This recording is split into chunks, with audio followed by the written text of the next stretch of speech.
War 2 এর director Ayan Mukherjee action দৃশ্যগুলোকে দারুণভাবে পরিচালনা করেছেন। তার যে ভীষণ সেটা খুব স্পষ্ট ছিল, তিনি বড় ক্যানভাসে গল্পটাকে বলতে চেয়েছেন। প্রতিটা অ্যাকশন সিনকে নিখুঁতভাবে কোরিওগ্রাফ করা হয়েছে এবং সিনেমাটোগ্রাফিও ছিল অনবদ্য। তবে গল্পের কিছু দুর্বলতা এবং লজিকের অভাব পরিচালকের উপরও কিছুটা প্রশ্ন তুলে। তিনি যদি গল্পের দুর্বল দিকগুলো আরো ভালোভাবে সামলাতে পারতেন তাহলে গল্পটা আরো বেশি শক্তিশালী হতে পারত।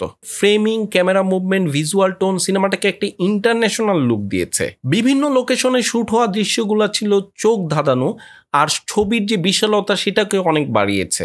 বিশেষভাবে এরিয়াল শটগুলো এবং চেস সিকোয়েন্সগুলো দারুণভাবে ক্যাপচার করা হয়েছে। এডিটিংও ছিল বেশ গতিশীল, যা অ্যাকশন থ্রিলারের জন্য খুব জরুরি। কালার গ্রেডিং আর লাইটিং ছবির মেজাজটা তৈরি করতে গুরুত্বপূর্ণ ভূমিকা পালন করেছে। সিনেমার প্রোডাকশন ডিজাইন নিয়ে কোনো কথা হবে না। সেট, কস্টিউম, প্রপস সবকিছুতেই বিশাল বাজেটের ছাপ স্পষ্ট। ব্যাকগ্রাউন্ড স্কোরও ভালো ছিল, তবে গানগুলো আমার কাছে ভালো লাগে নাই। ছবির যে বিজিএম ছিল সেটা অ্যাকশন দৃশ্যকে আরো বিশ্বাসযোগ্য করে তুলতে অনেক বেশি সাহায্য করেছে।